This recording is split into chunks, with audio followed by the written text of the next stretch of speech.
Pues aquí vamos a ir a este capítulo. La semana pasada estuvimos hablando en el capítulo 5 de Juan. Ahí vimos la sanidad asombrosa. ¿Se acuerdan ustedes que este capítulo fue un capítulo asombroso? Y vimos la sanidad asombrosa y vimos también las declaraciones asombrosas de Jesús a los judíos. La sanidad fue asombrosa en que el hombre tuvo más de 38 años enfermo y después por la declaración que Jesús hizo de su igualdad al Padre.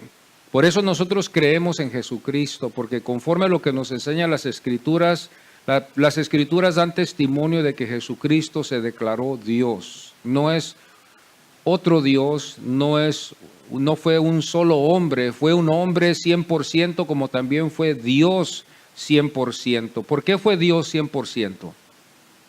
Fue Dios 100% porque Él hizo obras que solamente Dios iba a poder hacer.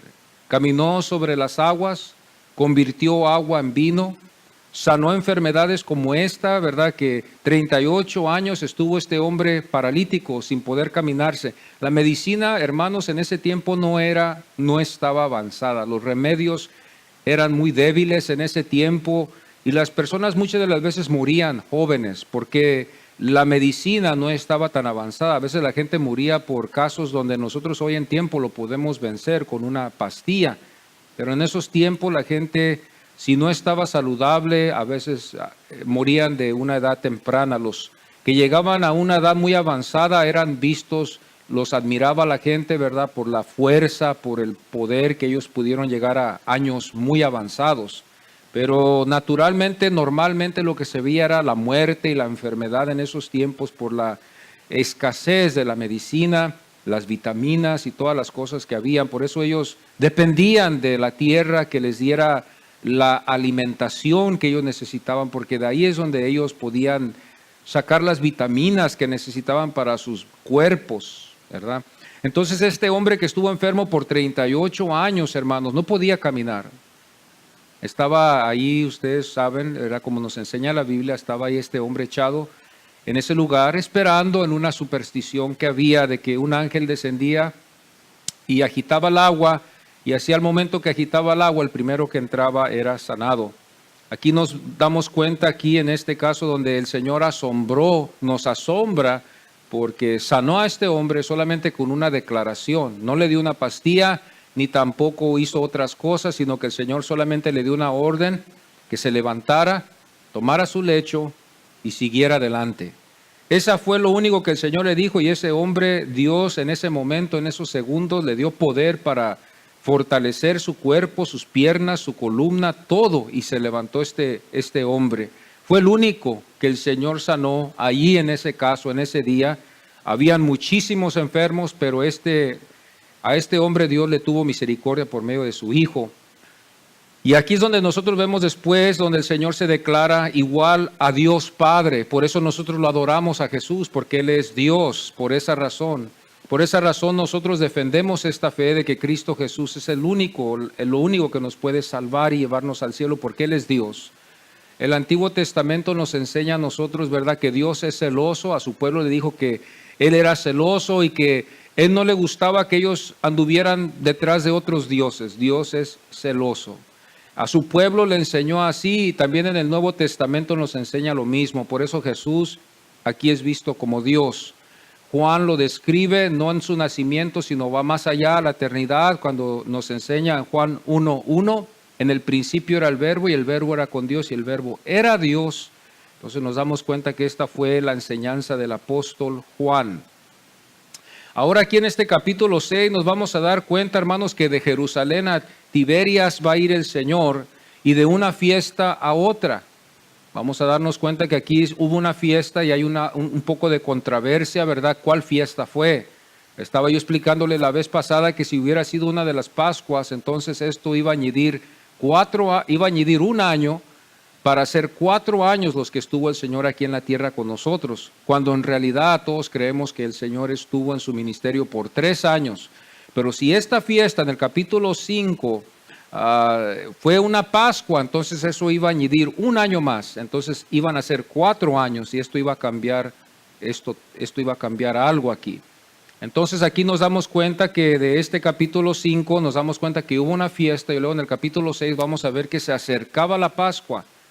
Entonces en este caso podemos ver el tiempo, ha de haber sido quizás unos meses para que el Señor hubiera hecho este milagro de convertir, ¿verdad? De multiplicar los alimentos para estas personas, estas almas que estuvieron ahí. No fueron 2, 3, 4, esto fueron más de 5,000 almas, más de 5,000 almas donde el Señor iba a multiplicar los panecillos y los peces. Entonces nos damos cuenta, ¿verdad?, que aquí hubo dos fiestas de Jerusalén a Tiberias y luego también de fiesta a otra fiesta también. Entonces aquí nos muestra el tiempo que tardó, ¿verdad?, para que esto aconteciera aquí. El apóstol Juan también describe nomás, aunque el Señor hizo muchísimos señales, el Señor nos demuestra aquí 7. Algunos dicen que fueron 8 que hayan ellos aquí en el Evangelio de Juan. Pero de esos muchos milagros que hizo el Señor, el apóstol Juan solo nos enseña estos 7 para darnos una enseñanza a quién fue el Señor. Yo sé que los evangelios de Mateo, Marcos y Lucas, ellos describen muchísimos milagros, que él sanó a muchísima gente, los ciegos podían ver, los cojos podían andar, los sordos podían oír, aún hasta los leprosos eran limpiados. Este era el poder que el Señor llevaba, pero aquí Juan describe estos 7. Entonces nosotros nos damos cuenta aquí, ¿verdad?, que en esta ocasión, en este capítulo 6, ya que estamos dando esta introducción, hoy en esta mañana, vamos a dar esta introducción a este capítulo 6 para que nos demos una idea cuando nosotros vayamos aquí a este capítulo, podamos entender las razones por qué estaban aconteciendo estas cosas. Y nos damos cuenta nosotros aquí, ¿verdad?, que había muchísima gente. Algunos que han estudiado esto un poquito más profundo, llegamos a la conclusión, ¿verdad?, de ver que había muchísima gente. ¿De dónde vino tanta gente? ¿Verdad? Hablamos de 5,000 varones y luego hablando también, como han dicho algunos, donde hay hombres hay mujeres también, y donde hay mujeres también hay niños también. Entonces aquí había más de 5,000 personas, más de 5,000 personas, 5,000 varones más las mujeres y luego después los niños. Pero ¿de dónde vinieron todos estos? ¿De dónde salieron de repente estas gentes que vinieron y que escucharon al Señor y que el Señor los alimentó? Esto es algo muy interesante que queremos ver hoy, porque la gente lo seguía al Señor, pero en esta grande cantidad no había tanta gente que lo seguía hacia el Señor, los 12 y luego tenía a sus otros discípulos, pero no había cantidades así que lo seguían al Señor de lugar en lugar. Entonces esto aconteció por algo había pasado para que esta gente estuviera ahí y para que el Señor los viera con compasión a su pueblo y les diera alimento cuando tenían ellos hambre. Hoy esta mañana veremos la introducción de este capítulo 6, veremos el lugar donde fue, el número de la gente en el lugar donde fue y sus discípulos probados fueron en el lugar donde fue. 3 puntos vamos a ver hoy en esta mañana y vamos a ver esto en el capítulo 6, como dije, en el versículo 1 al 6. Pero antes de eso vamos a ir al Evangelio de Mateo. Si nos podemos poner en pie y vamos a leer aquí en el Evangelio de Mateo, los que tienen sus Biblias, vayan al Evangelio de Mateo, al capítulo 14, y vamos a leer aquí en el capítulo 14, y vamos a ver lo que nos enseña la palabra del Señor. Mateo capítulo 14, versículo 14 al 15. No voy a leerlo todo, pero quiero leer esta parte para que nos demos una idea de los otros evangelios que también dan testimonio de este acontecimiento. Aquí dice en la palabra del Señor en Mateo 14, versículo 14 al 15, y luego después vamos a ir a Marcos 6, 33 al 35. Y dice, y saliendo Jesús vio una gran multitud y tuvo compasión de ellos, y sanó a los que de ellos estaban enfermos. Cuando anochecía, se acercaron a él sus discípulos, diciendo, el lugar es desierto, y la hora ya pasada. despide a la multitud para que vayan por las aldeas y compren de comer. Vamos a ir ahora a Marcos 6, versículo 33 al 35.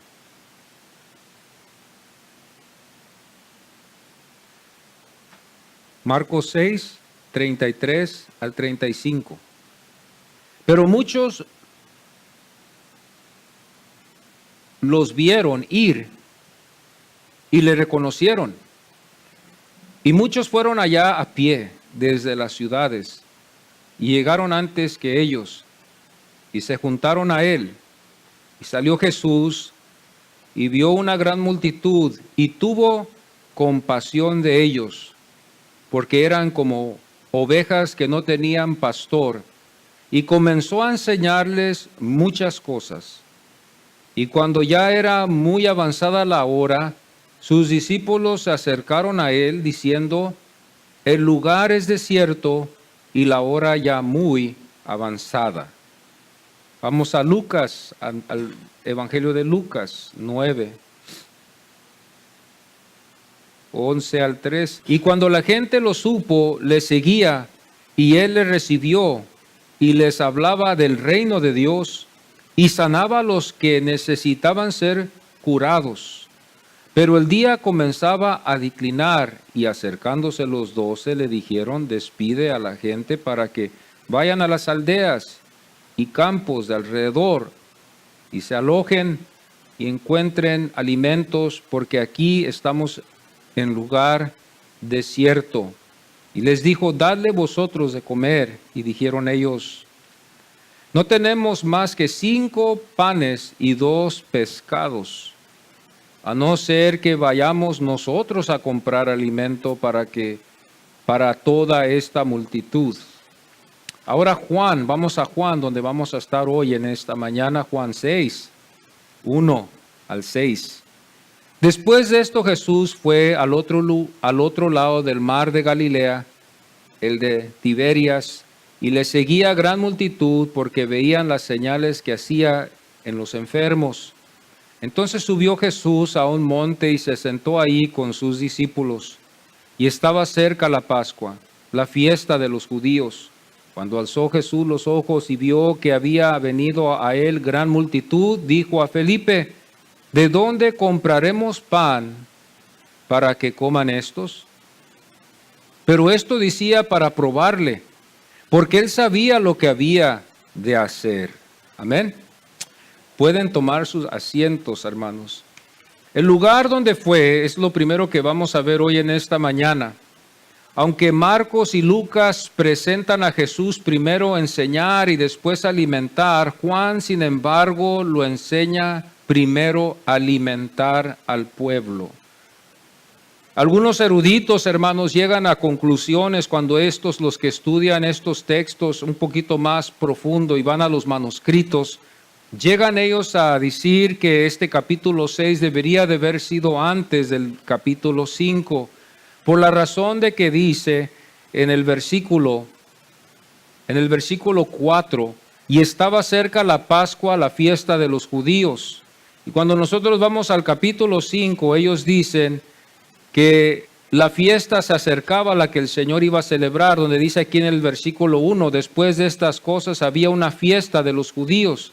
Entonces ellos están suponiendo de que quizás este capítulo había sido puesto adelantado y debería de haber sido el capítulo 5 y luego después el 5 debería de haber sido el 6, por esa única razón, ¿verdad? Pero no hay suficiente prueba para decir esto, pero yo quería decirles a ustedes esto, ¿verdad? Para que ustedes lo supieran, los que nos gusta la palabra del Señor, nos gusta conocer lo que está en la palabra del Señor. Esto es bueno saber y tenerlo en mente, ¿verdad? Porque nos ayuda también a ver lo que está aconteciendo en este texto. Este era un lugar, hermanos, muy especial donde ellos, hermanos, estuvieron con este grupo. Y nosotros nos damos cuenta aquí, ¿verdad?, lo que había acontecido. Esto fue, hermanos, al norte. Y ahí, hermanos, nos damos cuenta porque ellos estuvieron en el sur. En el capítulo 5 estuvieron en Jerusalén, ese era el lado sur. donde ellos estuvieron en Jerusalén, y después vemos aquí este caso en el norte. Era la ribera oriental, que también podía haber sido también Genezaret, este lugar, ¿verdad?, cerca del mar de Galilea. Este número de la gente también que estuvo ahí en ese lugar también, nos damos cuenta que fue una grande multitud de gente. Nos damos cuenta que Felipe también era de ahí cerca, era él de Betsaida. Betsaida era el lugar de donde era Felipe, y allí estaba cerca ese lugar de donde esto iba a acontecer. Él conocía esa área. Nos damos cuenta que Felipe, ¿verdad? Esto nos enseña el Evangelio de que Felipe fue de Betsaida. Y Betsaida ahí estaba cerca de este lugar, de este mar de Galilea. Betsaida estaba cerca de este lugar y Felipe conocía el lugar muy bien. Él sabía y conocía muy bien ese lugar. Ellos estaban en el lugar donde el Señor ministraba, en Galilea. Los panes de cebada, hermanos, cuando nosotros nos fijamos bien, era un alimento, hermanos, para los pobres. Era como galletas, ¿verdad?, que usamos a veces para la sopa, galletas así de sal. Estas galletas, ¿verdad?, se usaban, eran panes de cebada que eran usados para alimentarse los pobres en ese tiempo. No eran panes grandes, ¿verdad?, que nosotros podamos decir eran los que se usaba comúnmente, sino esto era algo que se usaba en ese tiempo, y casi la mayoría del tiempo se usaba con la gente que era pobre. Ellos eran los que comían estos panes, estos panecillos de cebada. Nos damos nosotros cuenta también que este lugar donde ellos estuvieron, donde la gente estuvo también, indica que había hierba. Y esto nos ayuda también a entender que la Pascua ya se acercaba, porque la Pascua se celebraba en el mes de abril, marzo, en esos 2 meses donde era la primavera. Entonces podemos ver que después de las lluvias, caía mucha lluvia y las hierbas salían en los montes y había mucho pasto para que ellos se pudieran acostar. Y todo esto tenía un significado. Cuando nosotros leemos la historia, leemos este capítulo 6 y el Señor les pidió que se recostaran, o sea, que ellos se recostaran en el pasto, porque el pasto estaba verde, estaba húmedo, estaba fresco. Quizás en ese tiempo de primavera todavía no estamos en el calor, donde está haciendo muchísimo calor, donde las plantas se secan, sino que era de primavera el tiempo. Todo estaba muy verde, todo estaba muy fresco, ¿verdad? Ellos estaban cómodos, el sol no los agitaba mucho porque era un día de primavera, no hacía muchísimo calor ni tampoco hacía muchísimo frío. Estaba muy agradable el tiempo y el Señor les dijo a ellos que se recostaran. Y eso es una indicación de que era un día de primavera. Nos damos cuenta que en ese lugar también sus discípulos lo probaron. El número de la gente en el lugar fue, hermanos, una multitud. Pero nos damos nosotros cuenta también, ¿verdad?, que sus discípulos fueron probados en ese lugar donde ellos estuvieron. Sus discípulos fueron probados ahí porque nos damos cuenta que Felipe, como Andrés, ¿verdad?, fueron ellos probados en este caso. En el versículo 7 de este Evangelio de Juan nos damos nosotros cuenta, ¿verdad?, que la cantidad que Felipe le dijo a él eran 200 denarios de pan, que no iban a llenar a esta gente, no bastarían a esta gente. El versículo 8 nos enseña también, ¿verdad?, que uno de sus discípulos, que era Andrés, llevó estas galletas, ¿verdad?, de cebada, si podemos decirlo así, estos pececillos pequeños de este muchacho, de este niño. Quizás este era el lonche de este niño que llevaba él para el camino, para que cuando él tuviera hambre, este lonchecillo podía ayudarle a este niño y sustentarlo en el camino. El camino era largo, hermanos. El camino era largo donde esta gente estaba, y tiene sentido cuando nosotros leemos el texto y vemos que la fiesta se acercaba. Ellos normalmente cuando bajaban a Jerusalén iban en grandes grupos ellos para ir a la fiesta, sea la fiesta de la Pascua, ¿verdad? Cuando ellos celebraban esa fiesta, multitudes iban. Estamos hablando de multitudes que descendían a Jerusalén. Ahí estamos hablando de varones, mujeres, niños, jóvenes. Cantidades iban en grupos grandes, quizás, en grupos muy grandes donde ellos iban. Quizás eso lo hacían también ellos para protección, porque también a veces la gente era asaltada cuando iba solas. Los lugares estaban muy oscuros, los lugares, hermanos, estaban fríos, a veces en la noche, a veces no había suficiente sustento y entre ellos se compartían el pan hasta que llegaban ellos a Jerusalén. Y este alimento, este lonchecillo que tenía este niño, ¿verdad? Este apóstol, el apóstol Andrés, nos damos cuenta nosotros que lo llevó al Señor para ver lo que había. Lo que querían estos discípulos mostrarle al Señor, después de que el Señor los estaba probando, era lo imposible que iba a ser poder alimentar a toda esta gente. Los otros evangelios nos ayudan para ver que la sugerencia que ellos le dieron es: mejor despídelos para que ellos se vayan cada uno a su casa, o que busquen un lugar, ¿verdad?, aquí donde ellos puedan comer y puedan ellos ser alimentados. Esa era la sugerencia de ellos, porque veían el caso imposible para que ellos pudieran alimentar a todas esas gentes.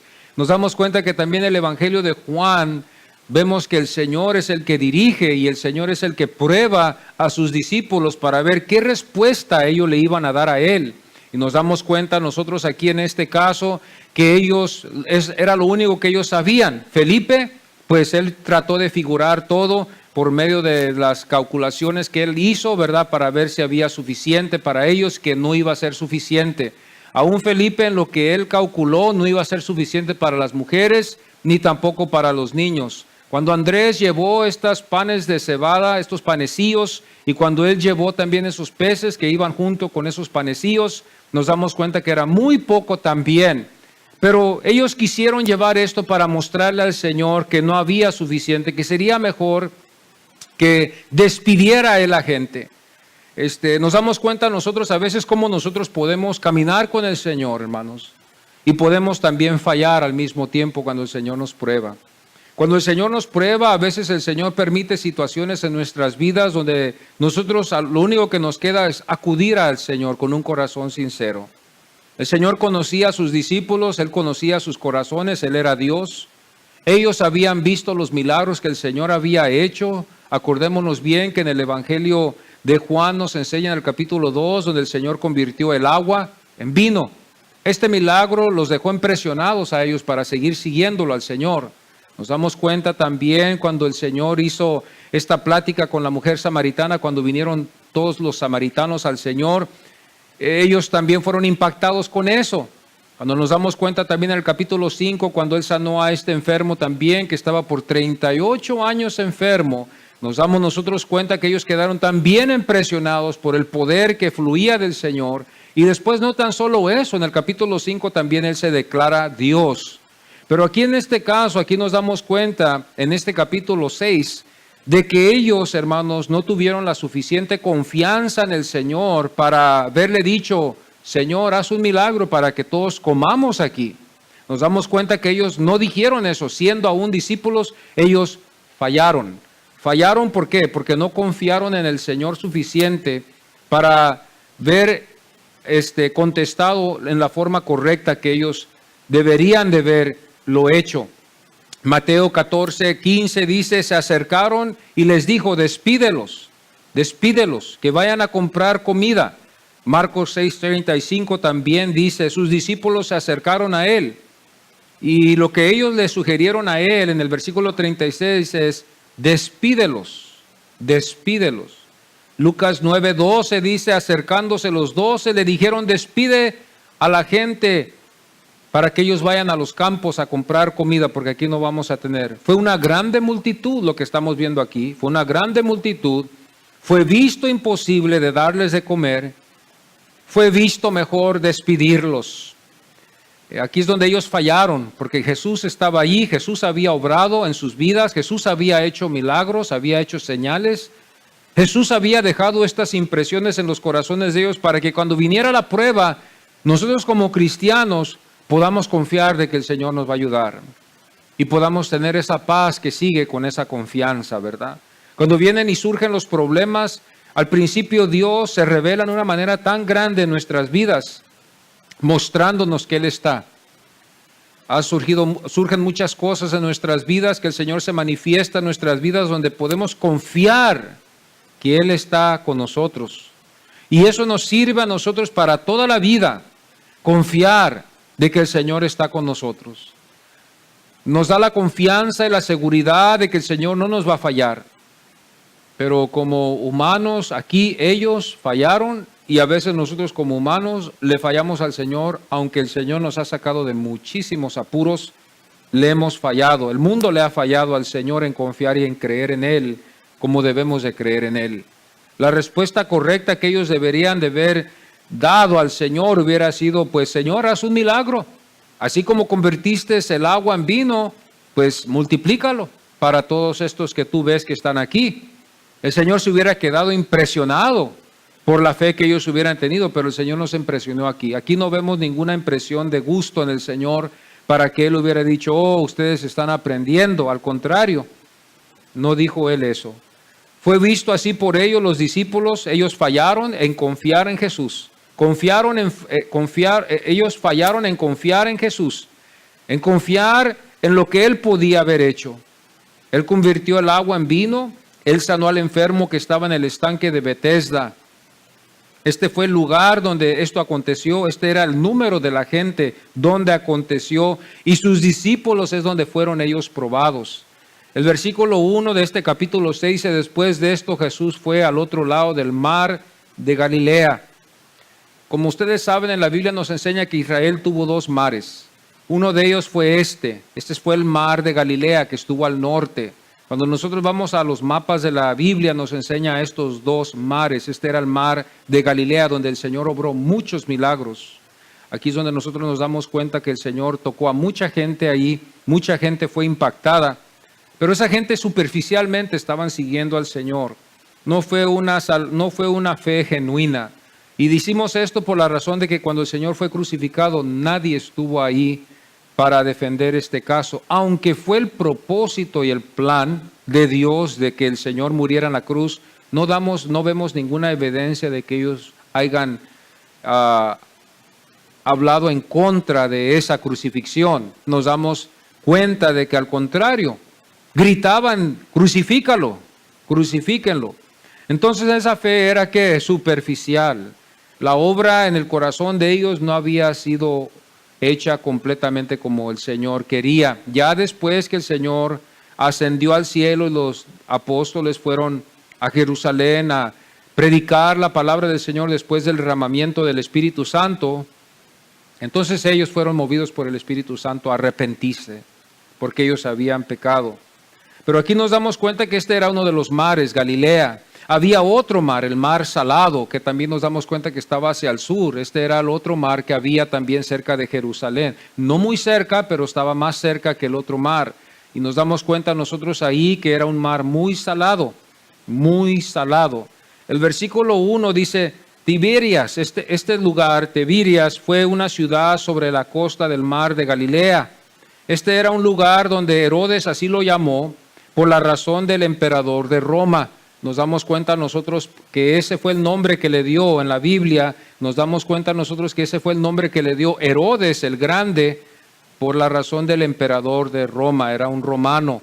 Nos damos cuenta aquí donde este era el lugar donde Herodes estaba. Ustedes saben bien que Herodes fue el que mató, asesinó, si lo podemos decir así, a Juan el Bautista. Lo asesinó, fue llevado a la cárcel y después lo asesinó él. El Señor no estuvo ahí, no se dice que Él estuvo ahí en ese lugar, en esa ciudad, pero estaba cerca de Tiberias, ahí en ese lugar. Los evangelios no informan de que Jesús hubiera visitado esta ciudad, pero sí fue la residencia que se sabe de Herodes. Esta fue la residencia de Herodes, el que asesinó a Juan el Bautista. Juan 6:2 dice, y le seguía gran multitudes. Esto es lo moderno de hoy, las multitudes, las iglesias grandes. Pero nos damos cuenta de lo que a veces se halla en estas iglesias grandes. Las multitudes fueron a ver a Jesús, su fama se extendió, la fama que fue de que sanaba a los enfermos. Era una fe superficial y el Señor los estaba sanando. Había un propósito que hemos llegado a ver, que las sanidades no fueron solamente hechas sin propósito, sino hubo un propósito, amados. Siempre que vemos las sanidades en la Biblia, vemos que hubo un propósito para que ellos conocieran al Señor, para que ellos pudieran acercarse a Él como el Mesías de ellos. Más después vamos a darnos cuenta en este capítulo donde el Señor les va a decir, ustedes nomás me seguían por los panecillos y por los peces, pero ustedes realmente no creían, realmente no habían creído en Él. Mateo 4:24 dice, y se difundió su fama por toda Siria y le trajeron todos los que tenían dolencias. El versículo 25 dice, le seguía mucha gente de Galilea, de Decápolis, de Jerusalén, de Judea y de otro lado del Jordán. Mateo 12:15 dice, sabiendo esto Jesús se apartó de allí y le seguía mucha gente. Esto está en Mateo 12:15, el otro estaba en Mateo 4:24 al versículo 25. Luego después Mateo 13:2 dice también, y se le juntó mucha gente. Entonces la gente lo seguía al Señor. Lo seguía al Señor, hermanos, porque buscaban ellos ser sanados. La fe de ellos era superficial. ¿Por qué vuelvo a decir esto, que la fe de ellos era superficial? Porque cuando vemos que el Señor fue a la cruz, ellos no lo defendieron. Cuando vimos que el Señor estaba necesitado, no lo vieron. Sabemos que el imperio romano tenía muchísimo poder, pero no vimos ninguna resistencia de todos los creyentes. No vimos una protesta de esta multitud, sino al contrario, proclamaron, crucifíquenlo, crucifíquenlo. ¿Qué significa? Que ellos tenían una fe superficial. En el caso nuestro como cristianos, cuando nosotros somos verdaderamente cristianos, nosotros seguimos al Señor hasta la muerte. Si se suelta una persecución, aunque nosotros aquí en los Estados Unidos temblaríamos ver una persecución en el cristianismo, pero si se soltaría una persecución, nosotros deberíamos los verdaderos estar dispuestos a dar nuestras vidas por el Señor. ¿Por qué? Porque el Señor ha hecho una obra en nuestros corazones. No seríamos contados de los verdaderos si no damos nuestras vidas cuando viene la persecución. No seríamos contados verdaderos si viene una persecución y nos escondemos que somos cristianos. Los cristianos, hermanos, los que siguieron a Jesús fueron genuinos, los verdaderos, y dieron sus vidas por ello. Esto es algo muy extraño que hoy la iglesia lo ha olvidado. A través de los siglos esto ha sido un olvido. Juan 6:2 dice, y le seguía gran multitud. El versículo 5 dice, vio que había venido a él gran multitud. Las multitudes llegaban para ver a Jesús, pero no creyeron en él. Como vemos nosotros, esto era algo para beneficio de ellos. Estaban enfermos, habían enfermedades y fueron a Jesús, y Jesús en su bondad los sanó. Demostró él su bondad, demostró que él era bueno, pero ellos demostraron también que no era una fe sincera. Porque al final nos damos cuenta cuando nosotros leemos este evangelio, estos evangelios, nos fijamos bien que ellos no estuvieron con el Señor, no hicieron una resistencia cuando Roma crucificó al Señor. Cuando nosotros nos damos cuenta de esta multitud, como estuve hablando, esto no está contando a los niños, no está contando a los jóvenes y tampoco no está contando a las mujeres. Hubo muchísima gente que estuvo ahí, un por medio de quizás de 20,000 personas. El caso se daba por la razón de que llegaba la fiesta de los judíos y las multitudes se juntaban en los caminos para ir hacia Jerusalén. Y en esta oportunidad, antes de que ellos llegaran a Jerusalén, de lo que yo creo y de lo que yo veo en este texto, ya que nos dice en el versículo 4, y estaba cerca la Pascua, la fiesta de los judíos, podemos nosotros entender bien cuando leemos las Escrituras de que la gente iba hacia Jerusalén para esta gran fiesta. Cuando hubo fiestas, ellos iban a estas fiestas de los judíos que Dios les había dejado a ellos para celebrar. Así como a veces el año que viene se va a celebrar otra vez el día de la Pascua, y muchísimos se juntan en las iglesias. Aún los que no van a las iglesias, ese día procuran estar en la iglesia el domingo de resurrección y todos esos días en esa cuaresma. ¿Por qué? Porque por tradición así se practica. Pero aquí vemos en este caso lo mismo, casi igual. Estas multitudes iban a Jerusalén para adorar, iban a Jerusalén para el día de la Pascua, y por eso de esto vinieron las multitudes y ahí estaban ellos listos para escuchar al Señor. Vemos aquí, ¿verdad?, que en el versículo 2, porque veían las señales que hacía en los enfermos. Las gentes fueron para oír y recibir de los beneficios de su poder sanador. El Señor en esos momentos, Él les hablaba a ellos con compasión. El Señor tuvo compasión de ellos. Mateo 14:13 dice, tuvo compasión y sanó. Nos damos cuenta en Mateo 15:30, donde también dice, cojos, ciegos, mudos, mancos y otros muchos enfermos, y los pusieron a los pies de Jesús y los sanó. Este es el resultado cuando se llevaban las almas a Jesús, eran sanadas. El Señor sana a quien Él quiere conforme su compasión. El Señor pudiera, yo digo esto, amados hermanos, ¿verdad? Por la razón de que cuando el Señor nos sana, bendito sea el Señor, si el Señor nos sana, es por pura misericordia. ¿Por qué digo yo esto? Conforme a lo que dice el capítulo 5 de este enfermo paralítico que por 38 años estuvo tirado ahí. Habían muchísimos enfermos ahí. Yo creo que nosotros pudiéramos haber dicho, ¿por qué no los sanó a todos? Había muchísimos. Es como entrar en un hospital y orar por todos los enfermos y que todos, ¿verdad?, salgan de ahí, de esos hospitales, sanados. Iban a quedar quebrados los hospitales, ¿verdad?, porque ya no iba a haber gente enferma. Pero así no es el caso, amados hermanos. Esto es conforme a la misericordia, conforme al plan de Dios. Por eso, cuando el Señor nos sana, es algo muy precioso, hermanos, que podemos atesorar en nuestros corazones y siempre estar agradecidos con Él y nunca olvidarlo que Dios está con nosotros. Esta fue la primavera, hermanos, si podemos decirlo así, la primavera. Ellos iban hacia la fiesta, ya se estaba acercando la fiesta de la Pascua.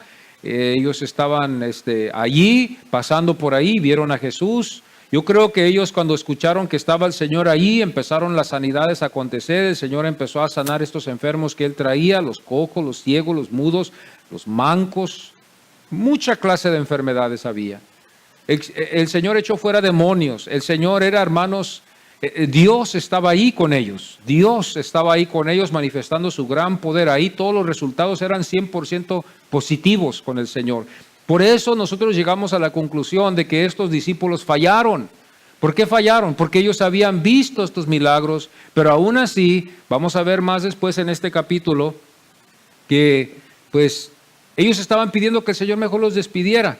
Teniendo a Dios ahí con ellos, ellos mejor le hubieran dicho a Él, lo correcto hubiera sido, Señor, multiplica pan para todos, haz pan de estas piedras, ¿verdad? Y produce agua también, para que coma también esta gente y pueda también beber también del agua que tú vas a hacer. El Señor lo pudiera haber hecho si hubiera estado en el plan de Él, eso hubiera estado bueno, pero al contrario, no fue así. Dice el versículo 3, entonces subió Jesús a un monte y se sentó. Aquí nos damos cuenta nosotros que el Señor se sentó en este monte, allí estuvo con sus discípulos, contemplando a las multitudes que ya iban bajando para allá, para Jerusalén, que iban a bajar para la fiesta, que estaban bajando para allá, por eso eran las multitudes tan grandes, porque todos iban a ir a la fiesta de la Pascua. Por eso se llama que esto llama la atención de que tantos estaban ya preparados para ir. El Señor los contempla, los ve de lejos, sube al monte, se sienta ahí en el monte con sus discípulos y ve toda esta gente. En uno de los evangelios también dice que tuvo compasión de ellos porque los vio como ovejas sin pastor.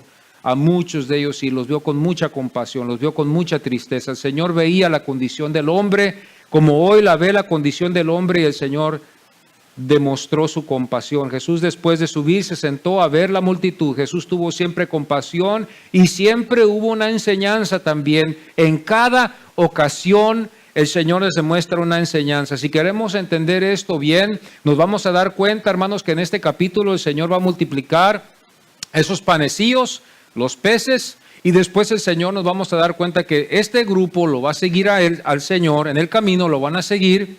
Y nos vamos a dar cuenta que eso también lo va a utilizar el Señor para darles una enseñanza más concreta para que ellos puedan, hermanos, entender. Pero aún ahí nos vamos a dar cuenta que ellos no iban a entender. Vamos a ver que todo esto tuvo el plan para eso. Mateo 14:23, lo que ellos dijeron es: despide a la gente, la multitud, despedida a la gente. Mateo 14:23, Mateo 15:29, subiendo al monte se sentó allí. Jesús pasó, hermanos, ese tiempo en el monte para orar y enseñar a la multitud. Jesús después iba a usar el milagro para dar una enseñanza a estos que lo seguían. Este iba a ser el cuarto discurso que se dice que dio el Señor en el Evangelio de Juan. hubo discursos que también se ven también en este capítulo, en este Evangelio de Juan. El primero nos damos cuenta que fue, hermanos, el primer discurso fue en la regeneración espiritual, Juan 3, 1 al 21. Este discurso fue una plática que llevó él con Nicodemo. El versículo 3, que nosotros conocemos muy bien, le dice el Señor a él: el que no naciere de nuevo no puede ver el reino de Dios. Es menester que el hombre nazca de nuevo. El hombre no puede nacer nuevo por sí mismo, o sea, como el nacimiento. Nadie puede decir que nació porque quiso. Esto es algo que nosotros solamente por la misericordia de Dios y porque estuvo en el plan de Dios estamos aquí nosotros, pero nadie dijo yo quise nacer y por eso nací. Nadie dijo yo voy a nacer hombre o yo voy a nacer mujer, no sé. En este caso así vemos también el nacimiento espiritual. No estamos nosotros capacitados para poder nacer de nuevo, al menos de que sea con la ayuda de Dios, que Dios nos enseñe, nos ilumine y nos dé un entendimiento y una hambre para buscarlo a Él. Al menos de que Dios nos llame, no vamos a poder. El hombre que quiere llamarse y quiere acercarse a Dios va a ser superficial y no va a ser genuino. El Señor nos enseña esto en el versículo 3. Y esto tenemos que también nos lleva a estar agradecidos con el Señor, porque si hemos nacido de nuevo, de verdad, debemos estar agradecidos cuando leemos todas las Escrituras, de ver de lo que nos ha salvado el Señor. Porque al final nosotros nos damos cuenta que esta vida se acaba aquí, pero después sigue una eternidad. El versículo 3 dice: el que no naciere de nuevo no puede ver el reino de Dios. Entonces aquí fácilmente nos enseña que el que no nace de nuevo no puede ver el cielo. El segundo discurso fue de la vida eterna, que otra vez el Señor habla también de la vida eterna. Lo hallamos esto en el capítulo 4, versículo 4 hasta el 26. El versículo 14 de todo esto nos damos cuenta que dice el Señor: mas el que bebiere del agua que yo le daré, no tendrá sed jamás. Esta es la sed donde el Señor sacia el alma para que el hombre no muera. Todos tomamos agua cada día para vivir. El que no toma agua se va a morir. Tenemos que comer y tenemos que tomar agua. Es un alimento que es muy necesario en nuestras vidas, cual sea el alimento, si es bueno, si es nutritivo, si no es. Tenemos que comer para poder vivir. Tenemos que tomar agua para poder vivir. Y por eso el Señor dice aquí que Él iba a satisfacernos para ya no tener sed, para no morirnos. El que tiene sed y se queda sediento se muere. Pero aquí el Señor nos demuestra aquí no tendrá sed jamás, o sea, va a haber vida eterna en Él. Y aquí estamos viendo el segundo discurso que concierne otra vez la vida eterna. El tercero iba a ser sobre la fuente de la vida eterna. Aquí nos damos cuenta nosotros en Juan capítulo 5, versículo 19 al 47, y nos damos cuenta nosotros en el versículo 21, donde dice: así también el Hijo a los que quiere da vida. Así también el Hijo a los que quiere da vida. No es que nosotros queramos, es que Dios quiera. Aunque nosotros vayamos a Dios o vayamos a Jesús, Él es el que decide escogernos o no. Nosotros podemos ir a hallar al Señor en el camino, como por ejemplo con el capítulo 1 nos damos cuenta nosotros ahí que los discípulos, después de que Juan les había indicado que Él era el Cordero de Dios, lo siguieron al Señor y nos damos cuenta que el Señor iba caminando y los discípulos después se le acercaron al Señor y el Señor les dijo: ¿qué buscaban? Entonces ellos le llamaron Rabí y el Señor los escogió a ellos para que ellos lo siguieran. El Señor fácilmente les hubiera dicho: no me sigan, déjenme, yo sigo mi camino, pero el Señor los escogió y ellos siguieron el camino con Él. Aquí nos damos cuenta que el Señor es el que escoge a los que le seguimos. Él es el que nos escoge. Nuestras vidas están en sus manos, en su mano divina. Nuestras vidas, los que somos de Cristo, estamos en las manos del Señor. Amén.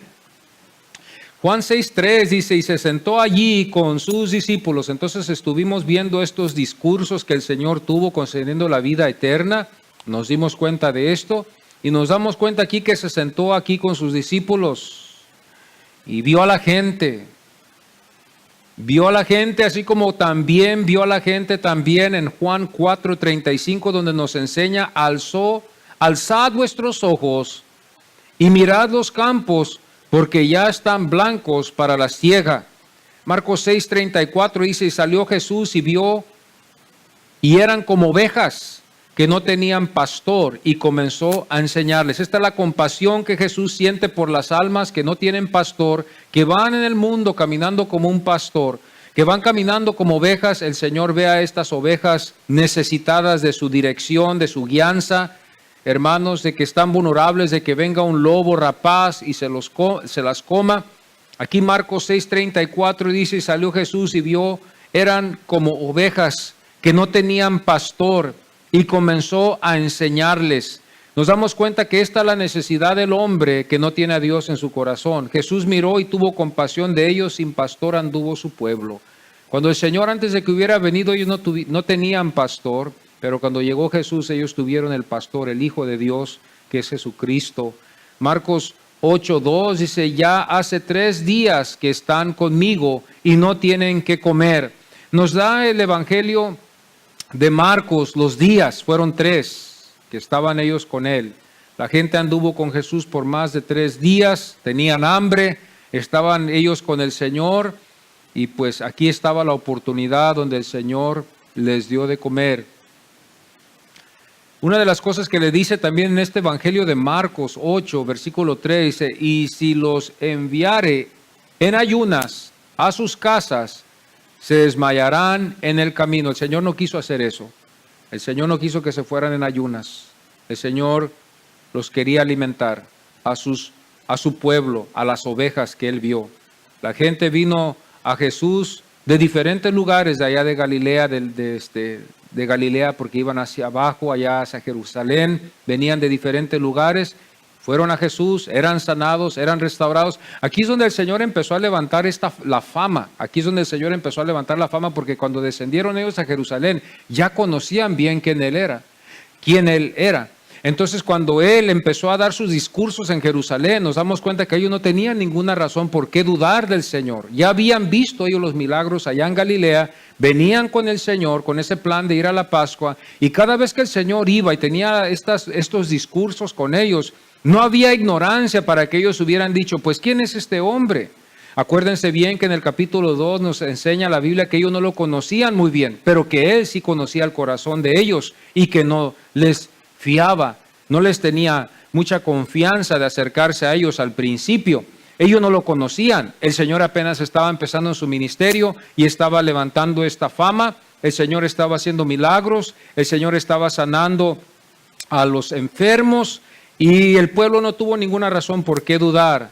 Nos damos cuenta aquí en Juan 6:6, pero esto decía para probarle, porque Él sabía lo que había de hacer. Jesús siempre supo lo que Él tenía que hacer en el ministerio de Él. Jesucristo siempre supo lo que Él tuvo que hacer siempre en su ministerio. Los discípulos no, pero el Señor Jesucristo, Él supo lo que Él tenía que hacer siempre. Él siempre sabía lo que había en el corazón del hombre. Él sabía lo que había en el corazón de ellos.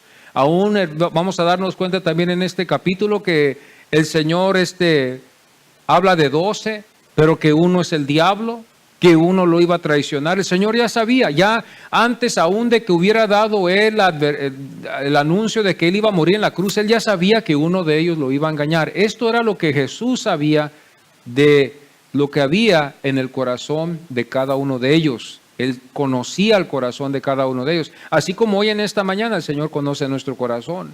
Él sabe cuando nosotros le hablamos con sinceridad. Él sabe cuando nosotros le hablamos con la verdad.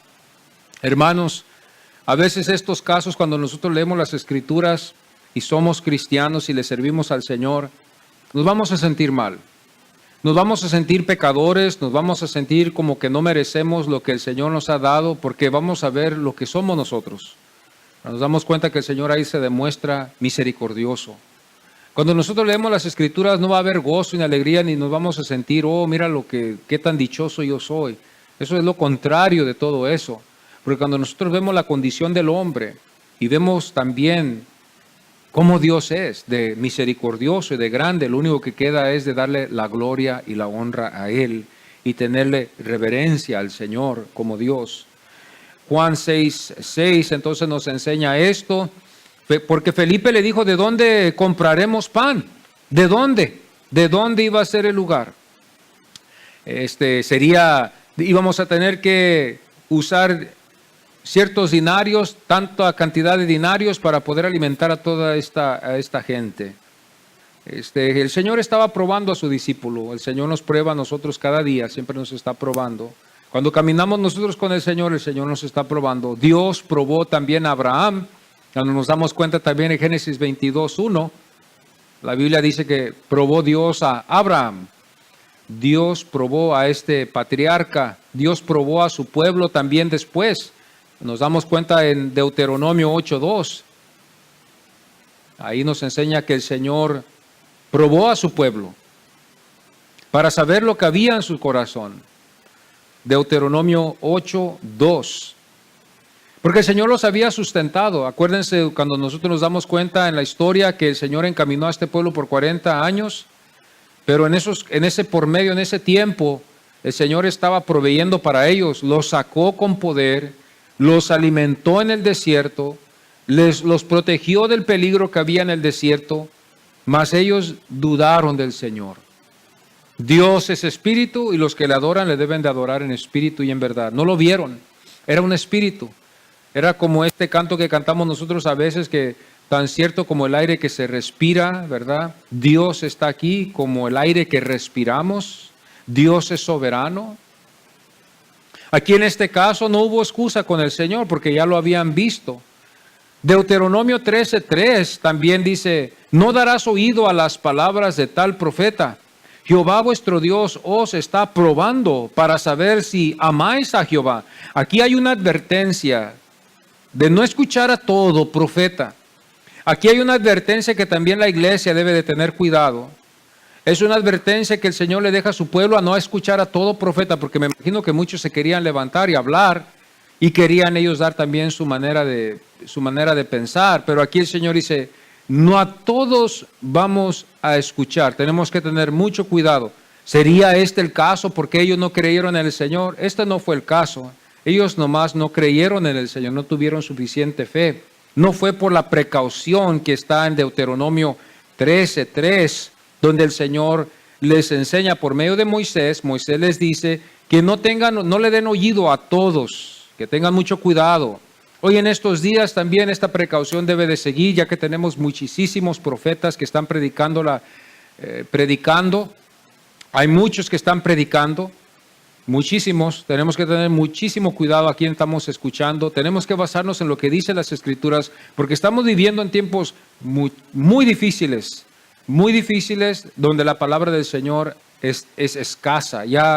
Normalmente ya muchos ya no entramos en la palabra del Señor, ya no entramos en un estudio en el hogar, menos en reuniones familiares, y a veces aún hasta en la iglesia. Ya las iglesias son afectadas, donde ya no hablamos las Escrituras. Hay un hambre para los verdaderos cristianos, tienen hambre para la palabra del Señor, escuchar la palabra del Señor, conocer la palabra del Señor, conocer a Jesucristo más, porque esa es las Escrituras, la palabra del Señor que anuncia de Él para nuestro crecimiento espiritual. Aquí en este caso nos damos cuenta que cuando los discípulos fueron probados, fallaron. El pueblo de Israel falló. ¿Por qué? Fallaron porque cuando el Señor había hecho tantos milagros, había hecho tantos prodigios, el hombre demostró que era pecador y que había fallado. Por eso somos salvos por la gracia de Dios. Por eso apreciamos la gracia de Dios. Por eso apreciamos su misericordia. Por eso apreciamos su amor. Porque cuando nos fijamos bien en la condición del hombre, hermanos, le fallamos a Dios en alguna forma u otra. Yo me hallo falto y no puedo decir hermano, yo he cumplido, yo he hecho esto, yo he hecho lo otro para llegar a ser. Tengo el Espíritu Santo. Usted tiene el Espíritu Santo que nos dirige, nos lleva a la santidad. El Espíritu Santo no nos lleva a otro lugar, sino a la santidad, nos lleva hacia Dios, nos lleva hacia la virtud que Dios nos llama. Hoy en estos tiempos, hoy la mayoría dicen que es un sentimiento. El Espíritu Santo no es un sentimiento, hermanos. Eso nos lleva a la santidad. El hombre vive una vida santa, busca a Dios, trata de vivir una vida de integridad, la mujer como el hombre. Ese es el Espíritu Santo. El Espíritu Santo nos detiene de mentir. El Espíritu Santo nos nos constriñe para buscarla al Señor, nos da hambre para conocer al Señor, nos lleva a servirle al Señor. El Espíritu Santo no es algo que es un sentimiento, ni tampoco es algo que tiene que ver con otras cosas que están en el mundo. Estas son las cosas que a veces no se explican en la iglesia y por eso hay tanta confusión hoy en estos tiempos. Muchas de las veces en las iglesias no se explican estas cosas y todos piensan que es un sentimiento. Bueno, toda la gente tiene sentimientos, todos se sienten gozosos. A veces hay hasta gente más gozosa allá afuera en el mundo que ni aquí en la iglesia. Yo a veces veo gente sonriendo más allá en el mundo que aquí, empezando conmigo, que se ven más gozosos que yo, que se ven más contentos que yo. Pero esa no es una evidencia de que usted tiene el Espíritu Santo. La evidencia de que tenemos el Espíritu Santo es una virtud que Dios nos da para llevarnos hacia Dios y llevarnos hacia la santidad de tener un Espíritu Santo. Nos comportamos como hijos de Dios, entendemos estas cosas y esto es lo que vemos hoy en día, que la iglesia, aún la iglesia hoy en este tiempo, ha confundido las emociones con el Espíritu Santo. Y hoy vemos que hoy estos grupos, y lo triste es y lo lamentable es que nuestra juventud se está llevando por estas cosas, se ven dirigidos por los sentimientos y que esto es un sentimiento. Si sienten ellos una cierta cosa en sus cuerpos, en sus mentes, en sus vidas, ellos indican eso que es el Espíritu Santo. Y claro que lo van a decir así. ¿Por qué? Porque les están enseñando eso detrás del púlpito. Pero en realidad el Espíritu Santo, cuando usted ve el libro de los Hechos, vea bien, cuando usted tenga la oportunidad, si usted quiere saber la verdad, vaya a Hechos y dése cuenta que el Espíritu Santo siempre condujo a los apóstoles a buscar a Dios, a orar, a evangelizar, a predicar la palabra de Dios. El Espíritu Santo también nos dirige a evangelizar. A veces la carne no quiere salir. La carne no quiere salir, no tenemos tiempo, no podemos, pero el Espíritu Santo obra en nuestras vidas y si somos sensibles, el Espíritu Santo nos dice, vamos y vamos. Como un niño que no quiere ir, siempre y cuando esté a una edad menor, el hijo se sujeta al padre. Nos guste o no nos guste, todos estuvimos ahí. El padre dice vamos, la madre dice vamos, tú vas. ¿Por qué? Porque eres tú menor de edad. El hijo tiene que aprender estas cosas que también se han perdido hoy. No significa que no existen ya y que ya debemos entrar en otra moda.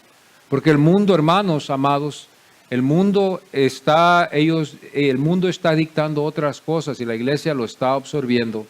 Conforme el tiempo que Dios me concede leer y estudiar la palabra del Señor, estoy viendo que el mundo siempre nos está queriendo dirigir en las modas, en los estilos, en la cultura, en la música, en cómo nosotros debemos de hacerlo. Me acuerdo una vez de un predicador que se llama Francis Schaeffer, que fue un predicador en los 80s y en los 70s. Él dijo que la iglesia, lo triste de la iglesia es que la iglesia va conforme a la cultura. Y la iglesia siempre es movida conforme a la cultura. Ya la cultura se viste así, ya la iglesia se viste así. Cuando la iglesia, hermanos, pierde en la forma que debe de ser, hermanos, perdemos nuestra identidad y ya no se sabe qué es qué. Estamos viviendo unos tiempos de mucha confusión en la iglesia, mucha confusión. Muchos están adoptando otras creencias, otras cosas. ¿Por qué? Porque no vamos a lo que dicen las Escrituras, ni queremos tampoco oír las interpretaciones o las introducciones de los comentaristas del pasado que estudiaron la palabra de Dios y que nos dejaron estas perlas y diamantes para que nosotros las podamos llevar a cabo. No son tradiciones, no son tampoco ritos lo que nos dejaron, sino nos dejaron comentarios para entender lo que dicen las Escrituras, ya que estos hombres tuvieron el tiempo de estudiar, les damos ese lugar de que ellos tuvieron el tiempo que nosotros no tenemos. Nosotros no tenemos el tiempo de profundizarnos en la palabra del Señor todos los días. Lo hacemos cuando podemos, o lo hacemos si se nos da, bueno, 1 hora, 2 horas. Pero estos hombres, hermanos, que nos dejaron a nosotros la iglesia protestante estas profundidades, tuvieron el tiempo de estudiarla y fueron hombres educados, fueron hombres que conocieron la palabra del Señor para que nosotros siguiéramos con ello. Pero ahora, como nuestros hijos saben mejor que nosotros, ¿verdad? Nuestros hijos dicen, mamá, gracias te doy por el consejo, pero yo sé mejor que tú. Esa es la nueva generación, esa es la iglesia de hoy. Papá, mamá, yo sé mejor que tú y dejan las cosas mejor, las que nuestros padres nos han dejado. Mi padre cuántas enseñanzas no me dio a mí, mi madre cuántas enseñanzas no me dejó a mí, pero ya nomás llegué a una cierta edad Ya nomás llegué a medir igual que mi papá en estatura. Ya le dije, gracias papá por tus consejos. Yo voy a hacerlo como yo quiero. Ese es el joven que quiere hacerlo como él quiere. Y aprendemos a través de las malas experiencias, lo que nuestros padres nos enseñaron, que no hiciéramos, pero las hicimos, nos fue mal y ahora tenemos que sufrir las consecuencias. Y las consecuencias van a ser después, hermano, la confusión que va a haber en la iglesia. La confusión tremenda. Yo me preocupo de que un día ya no vayamos a llevar Biblias, porque ya se ven muy anticuadas. Abrir una Biblia detrás de un púlpito. Hay ministros muchas de las veces que ya se ven muy, dicen eso es para los antiguos, de llevar una Biblia al púlpito y andan con la computadora o andan con su tab que tienen ellos para sacar todos sus mensajes. Y no es pecado, pero vamos dejando las Biblias, vamos dejando los libros, vamos dejando las costumbres que nuestros padres nos dejaron. Es lo único que nos dejó, pero ahora ya tenemos la tecnología, ya no necesitamos los libros viejos, ya necesitamos la tecnología nueva. Ya basta con esos libros. Le perdemos el aprecio a lo que nuestros padres hicieron. ¿Cuántas cosas no ha de haber hecho el pastor que antes estuvo aquí? Que por mi ignorancia y por ser insensible, yo las desprecié. ¿Cuántas cosas no ha de haber hecho él aquí, en este lugar? Que él la hizo con todo su cariño, con todo su esfuerzo, con todo lo que él pudo, con lo que él pudo lo hizo. Y aquí viene otro, ¡pum!, lo quita y ya. Así somos nosotros. Nos dejaron tantas cosas preciosas nuestros padres de la iglesia, tantas cosas, enseñanzas, pero ahora ya la iglesia, hoy en estos tiempos, ya sabe mucho más mejor. Y a esto es lo que llegamos ahora, cuando Dios nos prueba, le fallamos al Señor y lo único que podemos decirle, Señor, perdóname. Ten misericordia de mí, Señor, ayúdame. Una de las parábolas más verdaderas que nos impacta, que es verdad y que no me gusta, y no nos va a gustar, es la que cuando el Señor nos enseña del fariseo y del publicano. El fariseo, hermano, fue ante el Señor y allá se empezó a jactar, yo diezmo, yo ofrendo, yo hago esto, yo hago lo otro. ¿Se acuerdan ustedes de esa historia? Y luego se acuerdan después del publicano. ¿Con quién se agradó el Señor? Con el humilde, con el que se humilló, con el que reconoció a Dios. Eso es difícil para cuando hay orgullo en mí. Dios tiene que quebrantar, tiene que obrar en mi corazón, tiene que obrar de una manera sincera, en una manera no superficial, en una forma sincera donde yo puedo estar en su casa y siento, hermano, en esto, el Espíritu Santo está obrando en mi vida, me quebranta, me mueve y me lleva hacia el arrepentimiento. Pero siempre y cuando sea el Espíritu Santo, ¿verdad? Pero hoy en estos tiempos esto ya parece que ya se está acabando en la iglesia. Y estamos entrando en otra cultura ya. Vamos a entrar en otra cultura ya. El Señor nos ayuda en el 2018, a todos nosotros los que estamos aquí presentes. Y gracias le damos al Señor que el Señor hasta aquí nos ha bendecido. Con su salvación y con la fortaleza que necesitamos. Vamos a ponernos en pie, mis amados hermanos, en esta mañana. Y vamos a darle gracias al Señor. Yo no creo que la música es necesaria para adorar al Señor si el Espíritu Santo está presente. La música estimula la mente, estimula los sentimientos y mueve a la persona, al hombre exterior. Pero cuando el Espíritu Santo está ahí, yo estoy a solas con el Señor o con ustedes, podemos adorarlo si el Señor está aquí. Adorarlo por lo que Él ha hecho. Adorarlo por su belleza. Adorarlo porque Él ha sido tan bueno con nosotros. Totalmente Él ha sido bueno con nosotros, el Señor. Vamos a adorarlo en esta mañana al Señor. Vamos a adorar al Señor. Vamos a tomar la Santa Cena en esta mañana. Vamos a adorar al Señor. Adórelo con su corazón. Adórelo con su corazón. Adora al Señor. Si el Señor está aquí, yo sé que lo vamos a adorar. Lo vamos a adorar porque Él está aquí. Él está aquí con nosotros. Somos sensibles a lo que Él es bueno. Gracias te damos, Señor, por este tiempo que tú nos has concedido, Señor. Tú eres tan bueno, Señor, con nosotros. Tú has sido tan lindo con nosotros, Señor. Tú conoces mi corazón, Señor. Tú conoces todo, Señor, de mí, Señor. No puedo yo esconder eso nunca de ti, Señor. Pero me ha mostrado tu palabra, tu amor para nosotros, Señor. Y te damos gracias, Señor, porque te podemos adorar por eso, Señor. porque tú nos escogiste. Si yo iba por un camino malo, Señor, iba yo por un camino de muerte y de desgracia antes. Señor, iba en un camino, Señor, donde yo pensaba que yo estaba bien, Señor, y estaba yo bien mal, Señor. Que tú me salvaste a través de un predicador, a través del mensaje, yo reconocí. Tú me iluminaste, Señor, y me diste a entender lo que yo necesitaba, Señor, y te damos gracias, Señor, por esto, Señor. Gracias te doy por tu palabra. Gracias te doy por la paciencia que nos has tenido, Señor, a todo el mundo. Gracias te doy, Señor, porque, Señor, conforme lo que nos enseñas en tu palabra, Señor, has sido paciente cuando nosotros te fallamos, Señor. No somos perfectos, Señor. Te hemos fallado, Señor, en muchas formas. Con nuestra manera de hablar, con nuestra manera de ser a veces, con nuestra conducta, Señor, con nuestro corazón, con nuestros pensamientos que no te agradan a ti, Señor. Perdónanos, Señor. Yo te adoro, Señor, y te doy muchas gracias, Señor, que aún así, Señor, lo que has hecho en nosotros lo vas a terminar. Tú has prometido, Señor, empezar una obra y terminarla hasta el final, Señor, con tu pueblo. Te damos muchas gracias, Señor, que te podemos adorar por eso. Gracias porque nos has sanado. Gracias porque nos has librado de todo mal. Gracias, Señor, que no han sido nuestras oraciones que nos han librado, porque, Señor, muchas veces no oramos, pero tú nos has ayudado, Señor. Muchas veces no hemos dado y tú nos has bendecido, Señor. Muchas veces no hemos ni obedecido, pero nos has tratado como si hemos obedecido y sido obedientes, Señor. Nos tratas como si fuéramos fieles, pero aunque no somos, Señor, gracias te doy, Señor. Muchas gracias te doy. Yo te adoro a ti, te doy la gloria y la honra y la alabanza. Gracias por tu Espíritu Santo que nos has dado, Señor, que nos recuerda tomar la Santa Cena, Señor, los que estamos en Cristo.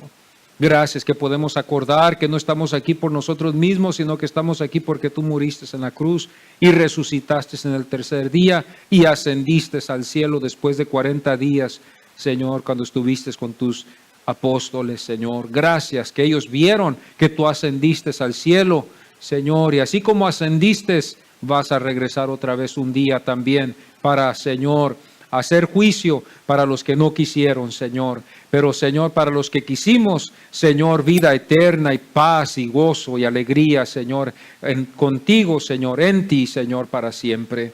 Vamos a tomar esta santa cena, Señor. Estamos desnudos delante de tu presencia y gracias te damos por tu misericordia y por tu gracia que tú nos concedes en este momento tomar, Señor, este jugo, este pan que vamos a tomar en símbolo de tu cuerpo, en símbolo de tu sangre. Lo hacemos todo esto para tu honra y tu gloria.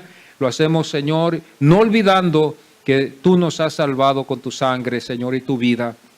Gracias te damos, Señor. Gracias te damos que podemos adorarte en este lugar.